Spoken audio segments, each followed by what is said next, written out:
अजितदादा वाचले, आता दादा परत येणार. आता या सगळ्या बातम्या खोट्या ठरल्या. कारण की विमान अपघाताविषयी एक असं सत्य उघडकीस आले की जे पाहून संपूर्ण महाराष्ट्राला सगळ्यात मोठा धक्का बसलाय. आता अशा अफवा कधीच पसरणार नाहीत. या बातम्या, खोट्या बातम्या आता कधी समोर येणार नाहीत. कारण की विमान अपघाताची एक अशी व्हिडिओ क्लिप समोर आली आहे की ज्यातून या अपघाताचं रहस्य पहिल्यांदाच जगासमोर आलं आहे. महाराष्ट्रातल्या प्रत्येक व्यक्तीला वाटत होतं की आपले दादा परत येतील. लोक त्यांच्या निधनाच्या बातमीमुळे अगदी शॉकमध्ये होते. काही लोकांना अन्न गोड लागत नव्हतं, इतकं दुःख झालं होतं. पण हा एक व्हिडिओ समोर आल्यामुळे लोकांच्या चेहऱ्यावर आता प्रचंड संताप पाहायला मिळत आहे. लोकांच्या मनातील दुःखाची जागा आता संतापाने घेतलीये. कारण CIDच्या तपासामध्ये एक असा नवीन व्हिडिओ समोर आला, एक असा नवीन पुरावा सापडला ज्यामुळे या अपघाताचा मास्टरमाइंड समोर आल्याचा दावा केला जातोय. एक असं मोठं नाव समोर आलं आहे की ज्याचा विचारच कुणी केला नव्हता. कुणी स्वप्नात देखील विचार केला नव्हता की असा एक व्यक्ती जो दादांच्या इतक्या जवळ होता, तो व्यक्ती असं काही करू शकतो. जेव्हा हा नवीन पुरावा समोर आला, जेव्हा हे नाव समोर आलं, तेव्हा कार्यकर्त्यांच्या डोळ्यातलं पाणी थांबलं आणि त्यांच्या डोळ्यात अक्षरशः बदल्याची भावना निर्माण झाली असं बोललं जाऊ लागलं आहे. कालपर्यंत टीव्हीवर, सोशल मीडियावर वेगळ्याच बातम्या फिरत होत्या. दादा परत आले, दादा फाईल घेऊन आले, दादा उद्या परवा पुन्हा असे येणार, अशा पद्धतीच्या बातम्या होत्या. खरं तर या बातम्या पसरवल्या जात होत्या कारण की लोकांना भ्रमित करायचं होतं आणि ज्यामधून सत्य जे आहे त्याकडे दुर्लक्ष होणार होतं. पण ते सत्य अखेर पहिल्यांदाच जगासमोर आलंय, ते एका व्हिडिओच्या माध्यमातून. CIDने एक अशी धक्कादायक चौकशी केली ज्या चौकशीचे आदेश स्वतः मुख्यमंत्र्यांनी दिले होते. खरं तर मुख्यमंत्र्यांचा खूप मोठा वाटा हे सत्य बाहेर काढण्यामध्ये आहे, ज्यामुळे आता राज्याचे गृहमंत्री तसेच आपल्या राज्याचे मुख्यमंत्री देवेंद्र फडणवीस यांचे मनापासून कौतुक आता लोक करू लागले आहेत. कारण की सत्य बाहेरच येत नव्हतं आणि सत्य बाहेर आणण्यासाठी त्यांनीच आदेश दिले. खरं तर लोकांना 28 जानेवारीला काय झाले हे सगळ्यांना माहीत आहे. अगदी लहान मुलाला जरी विचारलं तरी तो वेळसहित सांगतो की 8:45 अपघात हा बारामतीमध्ये झाला होता. आणि अजून डिटेल कोणाला जर विचारलं तर ते सांगतात की विमानाला धुक्यामुळे धावपट्टी दिसली नाही असं कारण समोर येतं. पण खरा हा जो विषय होता तो विषय खरा कोणालाच माहिती नव्हता. 28 तारखेला दुर्घटना घडली, त्यानंतर अंत्यविधी पार पडली, सुनेत्रा वहिनींनी शपथविधी घेतली आणि आज तर दादांचा जो 10 फुटाचा पुतळा आहे सिलिकॉनचा, तर तो पुतळा देखील तयार झालेला आहे आणि तो पुतळा आता बारामतीमध्ये त्या ठिकाणी बसवला जाणार आहे. दादांची आठवण म्हणून, पुढल्या पिढीला ऊर्जा देण्यासाठी, एक प्रकारे प्रेरणा देण्यासाठी हा पुतळा तिथे उभा केला जातोय. पण हे सगळं होत असताना बातम्या येत होत्या दादा जिवंत, दादा परत येणार. काही लोक तर म्हटले की दादांच्या पुतळ्याच्या उद्घाटनाच्या वेळेस दादा समोर उभे राहणार, देवाचा चमत्कार होणार असं म्हटलं जात होतं. पण हे सगळं खोटं ठरलं जेव्हा या अपघाताचा असा व्हिडिओ समोर आला जो आजपर्यंत कधीच समोर आला नव्हता. लोक भावनिक होत होते, लोकांना खरं वाटत होतं दादा परत येतील. पण अशा अफवा पसरवण्यामागे एकच उद्देश होता की खरी माहिती समोर येऊ द्यायची नव्हती. आणि ती माहिती समोर न येऊ देण्याचं कारण असं होतं की जो याच्यामध्ये व्यक्ती आहे, जे मोठं नाव समोर आलं आहे, कदाचित त्याच्या हस्तकांना हे सगळे पुरावे दाबून ठेवायचे होते. पण अखेर ती दाबून टाकलेली माहिती अखेर समोर आली. कारण 28 जानेवारीला काय झाले हे सगळ्यांना माहीत आहे, पण त्याच्या आदल्या दिवशी म्हणजे 27 जानेवारीला मुंबईत काय घडलं आहे ते कुणालाच माहिती नव्हतं. मुंबईमध्ये असा कट शिजला, असं कटकारस्थान झालेलं आहे हे कुणालाच माहिती नव्हतं. पण अखेर सगळी जी माहिती आहे तर ती समोर आली आहे. खरं तर या अभूतपूर्व तपासामध्ये पहिल्यांदाच या अपघाताविषयी 2 महत्त्वाच्या आणि गुपित गोष्टी समोर आल्या ज्या दाबल्या होत्या. पहिली गोष्ट म्हणजे 27 जानेवारीला 24 तासात नक्की काय काय घडलं, कशा पद्धतीने प्लॅन झाला, कोणता तो मास्टरमाइंड आहे ज्याचं नाव आता घेतलं जात आहे, कशा पद्धतीने खेळ रचला हे स्पष्ट झालं. म्हणजे 27 तारखेचा सगळा गेम प्लॅन तर समोर आलाच, तो पुढे तुम्ही ऐकल्यानंतर तुमच्या कानावर आणि पाहिलेल्या डोळ्यांवर भरोसा बसणार नाही. कारण की 28ला सगळे झाले एवढेच आपल्याला माहिती होतं, पण 27ला काय झाले याची कल्पना कुणाला होती. 27चा मिनिटाचा अपडेट तर आलेलाच आहे, ज्याच्यात कसा गेम प्लॅन झाला हे तुम्हाला समजलंच. पण दुसरा महत्त्वाचा मुद्दा असा आहे की जेव्हा हा अपघात झाला त्यावेळेस एक व्यक्ती तिथे गेला होता आणि त्याने एक व्हिडिओ काढला अपघात झाल्यानंतर. आणि तो व्हिडिओ असा होता की तो त्याने घटनास्थळी जाऊन काढला आणि तो व्हिडिओ एका न्यूज चॅनलच्या हाती लागला. तो व्हिडिओ ते नष्ट करणारच होते, म्हणून इतक्यात एका व्यक्तीने तो व्हिडिओ टीव्ही चॅनलवर लावून टाकला आणि संपूर्ण महाराष्ट्राला या अपघाताचं सत्य समजलं. आता अशा बातम्या कधीच दिसणार नाहीत की दादा जिवंत आहेत, दादा सुरक्षित आहेत, दादा बचावले आहेत, दादा पुन्हा येणार आहेत. कारण की दोन अशा धक्कादायक गोष्टी उघड झाल्या आहेत की ज्याने या अपघाताचं सगळं सत्य उघड केलं आहे. पहिली गोष्ट म्हणजे 27 तारखेचा सगळा मिनिटाचा अपडेट आलेला आहे. आणि दुसरी गोष्ट, एक व्हिडिओ जो आत्तापर्यंत उघड झालाच नव्हता. तो नष्ट करण्याचा प्रयत्न झाला, तो दाबण्याचा प्रयत्न झाला, पण एका टीव्ही चॅनलने तो दाखवून सगळं सत्यच उघड पाडलं आहे. खरं तर 27 तारखेचा सगळा गेम आणि एक नवा व्हिडिओ या दोन गुपित गोष्टी समोर आल्या आहेत आणि ज्यामुळे एक अशी घडामोडी घडली की ज्यामुळे लोकांना आता एक आशेचा किरण दिसलाय. लोक आता म्हणत आहेत की दादांना खऱ्या अर्थाने आता न्याय मिळतोय. मुख्यमंत्र्यांचे प्रचंड कौतुक होत आहे. कालपर्यंत ज्या अफवा पसरल्या होत्या त्यांना आता पूर्णविराम मिळणार आहे. आता कोणती अफवा पसरणार नाही, कोणत्या चुकीच्या बातम्या दिसणार नाहीत, कारण की दाबून टाकलेल्या बातम्या आता बाहेर आल्या. ज्या दाबण्यासाठी अफवा पसरवल्या होत्या त्या अफवा सगळ्या खोट्या ठरल्या, त्यांचा उद्देश खोटा ठरला आणि आता खरी माहिती समोर आली. मग एक कटू सत्य आहे जे स्पष्ट झाले, जे म्हणजे दादा आपल्याला सोडून गेले आहेत. पण त्यांच्या जाण्यामागे कोणाचा हात होता? या अपघाताचा सूत्रधार कोण होता? कोण होता तो व्यक्ती ज्याने सुपारी दिली असं बोललं जाऊ लागलं आहे? 27 तारखेचा प्लॅन नेमकं काय होता? त्या व्हिडिओमध्ये असं काय वेगळं दिसलं की ज्यामुळे तो व्हिडिओ नष्ट केला जाण्याची शक्यता होती? एक व्यक्ती जो अपघात झाल्या तिथे गेला होता त्याने त्याच्या मोबाईल कॅमेरामध्ये तो व्हिडिओ काढला. तो व्हिडिओ आज का समोर आला? एक असं कोणतं मोठं नाव समोर आलं की जे ऐकताच संपूर्ण महाराष्ट्राच्या पायाखालची जमीन सरकली. त्याच्या मुसक्या आवळल्या जातील, त्याला कठोर शिक्षा होणार, हे सगळं आता समोर आलेलं आहे. पहा, दादांच्या निधनाला 15 ते 20 दिवसाचा कालावधी जवळपास होत आलाय. एवढ्या दिवसात जे झालं नव्हतं ते अगदी काही तासातच झालंय आणि हे सगळं मुख्यमंत्र्यांच्या तत्परतेमुळे झालंय. मुख्यमंत्र्यांच्या अगदी जबरदस्त निर्णयामुळे झालेला आहे. कारण त्यांनी दिलेला आदेश अत्यंत कडक होता आणि त्यांच्या आदेशाचं पालन करणं हे तपास पथकाचं काम होतं. आणि अखेर त्यांच्या आदेशानुसार तपास झाला आणि संपूर्ण महाराष्ट्राला या वस्तुस्थितीचा उलगडा झाला, जो उलगडा आजपर्यंत झाला नव्हता. जो 15-20 दिवसात झाला नव्हता तो एका आदेशानुसार झाला. अखेर या प्रकरणाचा मास्टरमाइंड समोर आल्याचं बोलले जाते. मग हा अपघाताचा कट कशा पद्धतीने रचला गेला असेल? मग खरंच तो एक अपघात होता की थंड डोक्याने खेळलेली चाल होती? सगळ्या सविस्तर गोष्टी उघड झाल्या, कारण की 27 तारखेचा सगळा कच्चा चिठ्ठा समोर आलाय आणि एक नवा व्हिडिओ जो याआधी कधीच समोर आला नव्हता तो व्हिडिओ समोर आलेला आहे.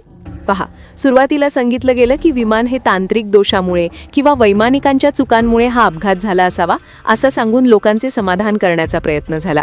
पण लोकांचं त्या ठिकाणी समाधान झालं नाही. जेव्हा टीव्हीवर दादांच्या निधनाची बातमी झळकली होती तेव्हा नागरिकांना धक्का बसला होता. ते म्हणत होते असं शक्यच नाही. आणि खरंच तिथून शंकांना फुटलं. 29 तारखेला दादांचे जे आहे अंत्यसंस्कार झाले, त्यांचे अस्थिविसर्जन झाले. पण तेव्हापासून आजपर्यंत दादा जिवंत आहेत, दादा परत येणार, आज येणार, उद्या येणार, अशा प्रकारच्या अफवा पसरवल्या जात होत्या. कारण की ह्या सगळ्या असत्य गोष्टी सांगत होते, कारण की मूळ माहिती ही लपून ठेवायची होती. खरंच अपघात नियोजित होता? दादांच्या मृत्यूला खरंच कोणी जबाबदार होतं का? पण दाखवलं वेगळं जात होतं. दाखवलं जात होतं दादा परत येणार, दादा जिवंत आहेत, अशा प्रकारच्या बातम्यांनी लोकांना प्रभावित केलं जात होतं. चुकीची माहिती सांगून मूळ माहितीकडून दुर्लक्ष केलं जात होतं. पण हे सगळं होत असताना जेव्हा नवीन पुरावे समोर आले, 27चा सगळा विषय समोर आला आणि एक व्हिडिओ समोर आला, त्यावेळेस संशयाची सुई अशा एका नावाकडे गेली की जो व्यक्ती अतिशय मोठा होता. संशयाची सुई ही सगळी समोर येत होती, सगळ्या गोष्टी येत होत्या. पण अखेर मुख्यमंत्र्यांनी तो कठोर निर्णय घेतला. CIDला पाचारण केलं. तेव्हा या यंत्रणेने तपास केला, असा अविश्वसनीय तपास केला की ज्या तपासामधून अशा गोष्टी बाहेर आल्या ज्याने संपूर्ण महाराष्ट्र थक्क झाला. कालपर्यंतच्या सगळ्या चर्चा आता संपल्या आहेत, कारण की दोन गोष्टी समोर आल्या आहेत. पहिलं म्हणजे 27 तारखेच्या रात्री काय घडलं, 27 तारखेला सकाळपासून मुंबईमध्ये काय घडलं होतं आणि त्यानंतर व्हिडिओ, जो अपघाताचा नवा व्हिडिओ समोर आला, त्या व्हिडिओमध्ये काय दिसलं. सगळ्या गोष्टी आता समोर आल्या आहेत. पहा, सगळ्यात महत्त्वाची गोष्ट घडली काय की वैमानिकाला धावपट्टीचा अंदाज आला नाही, हे जे स्पष्टीकरण या अपघाताला दिलं होतं ते आता संशयास्पद वाटू लागलंय. जेव्हा 28ला झालेला विमान अपघात, त्याची जी मुळं आहेत त्याची मुळं ही 27 तारखेलाच आहेत असं जेव्हा लक्षात आलं तेव्हा सगळं रहस्य उलगडू लागलं. पहिली जी गुपित गोष्ट समोर आली ती म्हणजे 27 तारखेच्या रात्रीचा सगळा कच्चा चिठ्ठा समोर आला. खरं तर तपास सुरू झाला होता मुख्यमंत्र्यांच्या आदेशानुसार. CIDमध्ये जबरदस्त तपास सुरू झाला. पहिल्यांदा त्यांनी 27 तारखेची डिटेल चेक करायला सुरुवात केली. डिटेल का चेक केली तर रोहित पवार यांनी देखील वेळोवेळी 27 तारखेच्या ज्या गोष्टी आहेत तर त्या त्यांच्या प्रेझेंटेशनमध्ये दाखवल्या होत्या आणि मग त्यामुळेच सगळा संशय 27 तारखेवर आला. आणि मग 27 तारखेला खरं तर 2 घटना घडल्या होत्या. पहिली घटना दादा मुंबईमध्ये त्यांच्या निवासस्थानी होते तिथे, आणि दुसरी गोष्ट विमान ज्यावेळेस आलं होतं तर ते विमान ज्यावेळेस विमानतळावर थांबलं होतं त्या आदल्या रात्री, तर त्या विमानाच्या बाबतीत देखील काही गोष्टी संशयास्पद आढळून आल्या. या 2 गोष्टी कशा पद्धतीने घडल्या, अपघाताचा याच्याशी संबंध काय, हे आपण जाणून घेतोच आहोत. पण दुसरी महत्त्वाची गोष्ट की एक असा व्हिडिओ समोर आलाय की जो व्हिडिओ त्या अपघाताच्या दिवशीचा होता. सगळे अपघाताच्या दिवशीचे व्हिडिओ समोर येत होते, पण एक व्यक्ती स्वतः मोबाईल घेऊन तिथे गेला होता आणि त्याने असा व्हिडिओ काढला जो व्हिडिओ न्यूज चॅनलच्या हाती लागला.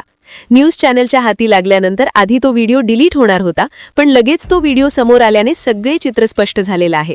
खरं तर आपल्याला सगळ्यांना माहीत आहे की 28 तारखेला नेमकं काय काय घडलं होतं, पण 27 जानेवारीच्या रात्री नक्की काय गुपित ठिकाणी मीटिंग झाल्या हे कोणालाच ठाऊक नव्हते. खरं तर 3 महत्त्वाच्या गोष्टी 27 जानेवारीला घडल्या, ज्याचा आधार घेत CIDने मुख्य आरोपीचे नाव समोर आणलेलं आहे. 27 जानेवारीची ती संध्याकाळ. मुंबईतील देवगिरी बंगल्यावर नेहमीप्रमाणे कार्यकर्त्यांची वर्दळ कमी होऊ लागली होती. दादा त्या दिवशी एरवीपेक्षा अधिक गंभीर आणि शांत दिसत होते. त्यांच्यासोबत असणाऱ्या एका विश्वासू सहकार्याच्या सांगण्यानुसार दादांनी त्या दिवशी आपले सर्व प्रशासकीय कार्य वेळेत आटोपले होते. त्यांनी आपल्या वाहन चालकाला बोलावून स्पष्ट आदेश दिले होते, उद्या पहाटे 5 वाजता आपल्याला मोटारीने साताऱ्यासाठी निघायचे आहे. गाडीची पूर्ण तपासणी करून ठेवा. दादांना रस्ते प्रवासाची ओढ अधिक होती. गाडीने प्रवास करताना दिसणारी गावे, स्थानिक नागरिक आणि तिथली प्रत्यक्ष परिस्थिती जाणून घेणे हा त्यांच्या कार्यपद्धतीचा मुख्य हिस्सा होता. चालकाने सर्व वाहनांची तपासणी केली, इंधन भरले आणि प्रवासाची सर्व तयारी पूर्ण केली होती. सर्व काही नियोजनानुसार सुरू होते. पण म्हणतात ना, माणूस विचार करतो एक आणि विधीच्या मनात काहीतरी वेगळेच शिजत असते. रात्री 10च्या सुमारास दादा विश्रांतीसाठी आपल्या खोलीत जात असताना त्यांच्या खासगी भ्रमणध्वनीची रिंग वाजली आणि येथूनच या संपूर्ण प्रकरणाचे पहिले गूढ वळण सुरू झाले. तो फोन कोणाचा होता हे आजही एक मोठे रहस्य आहे, पण तिथल्या एका सुरक्षा रक्षकाने पाहिले की तो फोन घेतल्यानंतर दादांच्या चेहऱ्यावरील हावभाव पूर्णपणे पालटले. जो नेता काही वेळापूर्वी अत्यंत संयमी होता तो अचानक व्याकुळ झाला. तो संवाद सुमारे 15 मिनिटे चालला. दादांचा आवाज कधी उंचावत होता तर कधी ते गंभीरपणे समोरील व्यक्तीचे म्हणणे ऐकून घेत होते. एवढी तातडी कशासाठी? मी परतल्यावर आपण त्यावर चर्चा करू ना, असे शब्द दादांच्या तोंडून त्या रक्षकाने ऐकले होते. परंतु समोरील व्यक्तीने कदाचित असा काही राजकीय दबाव निर्माण केला की दादांना आपला निर्णय बदलावा लागला. फोन ठेवताच दादांनी मंत्रालयातील एका उच्चपदस्थ सचिवांना संपर्क केला. चर्चेचा विषय होता एक विशिष्ट फाईल. आता प्रश्न हा आहे की निवडणुकीच्या धामाधुमीत अशी कोणती महत्त्वाची संचिका होती जिच्यामुळे एका उपमुख्यमंत्र्याला रात्रीच्या वेळी इतके अस्वस्थ व्हावे लागले? मध्यरात्रीचा तो भयाण प्रहर. मंत्रालयाचा अवाढव्य परिसर एरवी शांततेच्या चादरीत ओढलेला असतो, पण त्या रात्री 7व्या मजल्यावरील त्या दालनातून बाहेर पडणारे प्रकाशाचे कवडसे काहीतरी विखारी शिजत असल्याचे संकेत देत होते. तपासाच्या दप्तरातील हा तो सर्वात काळपट दुवा आहे. CCTVच्या त्या धूसर चित्रणात एक सावली कैद झाली होती. चेहरा पूर्णपणे झाकलेली ती आकृती रेकॉर्ड रूमच्या कपाटांमध्ये एखाद्या सावजासारखे काहीतरी शोधत होती. तिकडे देवगिरीच्या भिंती दादांच्या वाढत्या अस्वस्थतेच्या साक्षीदार होत्या. निरोप धडकला होता, ती निर्णायक फाईल मंत्रालयाच्या चक्रव्यूहात कुठेतरी हरवली आहे. पहाटेच्या धुक्यात रस्ते प्रवासाने निघण्याचं नियोजन होतं, पण त्या फाईलचा अडथळा जाणीवपूर्वक उभा केला गेला होता. स्वाक्षरीसाठी अडकलेली ती फाईल अखेर बाहेर आली तेव्हा पहाटेचे 4 वाजले होते. मोटारीने जाण्याचा तो सुरक्षित मुहूर्त पद्धतशीरपणे हुकवण्यात आला. ही केवळ एक फाईल नव्हती, तर त्या भीषण षडयंत्रातील पहिली चाल होती ज्याने दादांना वेळेच्या अशा पेचात पकडले की आकाशाच्या मार्गाशिवाय दुसरा कोणताही पर्याय उरला नाही. जेव्हा जमिनीवरचे मार्ग रोखले गेले तेव्हा नियतीने विमानाचा फासा टाकला. इथपर्यंत सगळं नॉर्मल सुरू होतं. आता विमान बुकिंग झालं होतं. बुकिंग किती वाजता झालं, कशा पद्धतीने बुकिंग झालं हे रोहित पवार यांनी यांच्या पत्रकार परिषदेमध्ये लोकांना दाखवलं होतं. पण जेव्हा विमानाचं बुकिंग झालं त्या दिवशी आदल्या दिवशी रात्री 27ला ते विमान विमानतळाहून थांबलं होतं, पण विमानतळावर जो खेळ झाला तो समोर आलेला आहे. इकडे दादा आपल्या दुसऱ्या दिवसाच्या प्रवासाची तयारी करत होते, फाईलची वाट पाहत होते, सही करत होते. त्यावेळेस विमानतळावर काही संशयास्पद गोष्ट होत होत्या. विमानतळावर विमानाच्या सोबत अशा काही गोष्टी घडल्या त्या आज पहिल्यांदा उघड झाल्या आहेत. ज्या खासगी विमानातून हा प्रवास होणार होता त्या विमानाभोवती आदल्या रात्री काही अनोळखी चेहरे घिरट्या घालत होते. रोहित पवारांनी ज्या तांत्रिक छिद्रांकडे बोट दाखवले आहे ते प्रश्न आता काळजाला घर पाडत आहेत. त्या रात्री विमानाजवळ शेवटचा दिसलेला तो चेहरा होता रमेश. या रमेशच्या अंधारी पार्श्वभूमीचा शोध घेतला असता समजले की त्याच्या बँक खात्यात आदल्या दिवशी एका परकीय शक्तीकडून मोठी रसद पोचली होती. विमानाचे ट्रान्सपॉन्डर आणि इंधन यंत्रणेत केलेला तो कौशल्याचा बिघाड इतका अचूक होता की अनुभवी वैमानिकालाही मरणाचा सुगावा लागणे अशक्य होते. आता या कथेच्या केंद्रस्थानी येतो तो वजनदार नेता ज्याच्यावर संशयाचे दाट धुके साचले आहे. प्रमोद हिंदूरावांनी थेट त्या विशाल व्यक्तिमत्वाच्या संशयास्पद हालचालींकडे लक्ष वेधले आहे. दिल्लीच्या सत्तेशी घनिष्ठ नाळ असणाऱ्या त्या नेत्याने त्या रात्री दादांना तब्बल 3 वेळा संपर्क केला होता. त्यांचा सततचा आग्रह, फाईलवर स्वाक्षरी केल्याशिवाय मुंबई सोडू नका, हा केवळ कर्तव्यदक्षता होती की दादांना पहाटेपर्यंत मुंबईत खेळवून ठेवण्याची एक गुप्त रणनीती? ज्या राजकीय विलिनीकरणाला दादांचा पोलादी विरोध होता त्यांच्या जाण्यानंतर त्याच गोष्टी महामार्गासारख्या मोकळ्या झाल्या. राजकीय गणितात जर नफा मोजायचा झाला तर या अपघाताचा सर्वाधिक फायदा कोणाला झाला हे उघडगुपित आहे. 28 जानेवारीची ती दुर्दैवी सकाळ. रात्रीच्या त्या मानसिक संघर्षाचा थकवा दादांच्या चेहऱ्यावर स्पष्ट दिसत होता. विमानात सुमित कपूरसारखे अनुभवी सारथी होते. पहिले 15 मिनिटे सर्व काही अलबेल होते, पण अचानक नियंत्रण कक्षाशी नाळ तुटली. विमान हवेत असतानाच स्टॉल झाले. इंजिनाचे श्वास कोंडले गेले. मदतीची हाक देण्यासाठी ट्रान्सपॉन्डर आधीच निकामी केल्याचा संशय आहे. त्या शेवटच्या 1 मिनिटात नक्की काय घडले? कोणताही तांत्रिक स्फोट की इंधन यंत्रणेची जाणीवपूर्वक केलेली नाकेबंदी? CIDच्या हाती असलेला ब्लॅक बॉक्स आता प्रयोगशाळेत आहे, पण त्यातील डेटा छेडछाड करण्याचा प्रयत्न झाला आहे. आज यंत्रणा त्या रमेश नावाच्या तंत्रज्ञाचा शोध घेत आहेत जो त्या दिवसापासून वाऱ्यासारखा गायब झाला आहे. त्याचे शेवटचे लोकेशन दक्षिण मुंबईत आढळले आणि त्यानंतर त्याचे अस्तित्वच पुसले गेले. त्याला देशाबाहेर धाडले गेले की त्याचा आवाज कायमचा शांत करण्यात आला. रोहित पवारांनी विचारलेले प्रश्न आजही सत्तेच्या दालनात घुमत आहेत. ती विमान कंपनी कोणाची होती? रमेशची नियुक्ती कोणाच्या आदेशावरून झाली होती? या प्रश्नांची उत्तरे आजही धुक्यात हरवलेली आहेत. तपास यंत्रणा सध्या कायदेशीर मर्यादांमुळे कोणावरही थेट वार करत नाहीत. तरीही हे केवळ तांत्रिक अपयश नसून एका मोठ्या राजकीय हत्याकांडाचा भाग असण्याची शक्यता नाकारता येत नाही. तर मित्रांनो, 27 जानेवारीची ती रात्र आणि 28 तारखेची ती भीषण सकाळ या दरम्यान जे काही घडलं ते पाहिल्यावर आता अनेक प्रश्न उपस्थित होत आहेत. मंत्रालयातील ती फाईल, मध्यरात्री आलेला तो अनाकलनीय तो फोन कॉल आणि विमानजवळ दिसलेला तो संशयास्पद चेहरा रमेश, हे सर्व फक्त योगायोग आहेत की एका मोठ्या कटाचे धागेदोरे? CIDच्या या नव्या खुलाशानंतर संपूर्ण महाराष्ट्र हादरला आहे. पण एक गोष्ट आपण समजून घेतली पाहिजे की या सर्व गोष्टी सध्या तपासातील शक्यतांवर आधारित आहे. आम्ही कोणतेही निष्कर्षावर शिक्कामोर्तब करत नाही, कारण सत्य अजूनही पडद्याआड असू शकतं. मात्र ज्या पद्धतीने पुराव्यांची छेडछाड झाली आणि मुख्य साक्षीदार गायब झाले त्यावरून संशयाची सुई एका मोठ्या नावाकडे वळते हे नाकारता येणार नाही. आता खरी वेळ आहे तुमचं मत मांडण्याची. तुम्हाला काय वाटतं? ज्या मास्टर माइंडचं नाव घेतलं जाते तो खरंच इतका जवळचा व्यक्ती असू शकतो का, की ही केवळ दादांना राजकीय वाटेतून बाजूला करण्याची एक खेळ होती? तुमची प्रतिक्रिया कमेंट बॉक्समध्ये नक्की लिहा. तुमच्या कमेंट्समुळेच या विषयावर दबाव निर्माण होईल आणि खरं सत्य बाहेर येण्यास मदत होईल. महाराष्ट्राच्या राजकारणातील या सर्वात मोठ्या रहस्याचे पुढील अपडेट्स मिळवण्यासाठी आपल्या चॅनलला आत्ताच सबस्क्राईब करा आणि हा व्हिडिओ जास्तीत जास्त शेअर करा. भेटूया पुढच्या भागात. तोपर्यंत धन्यवाद.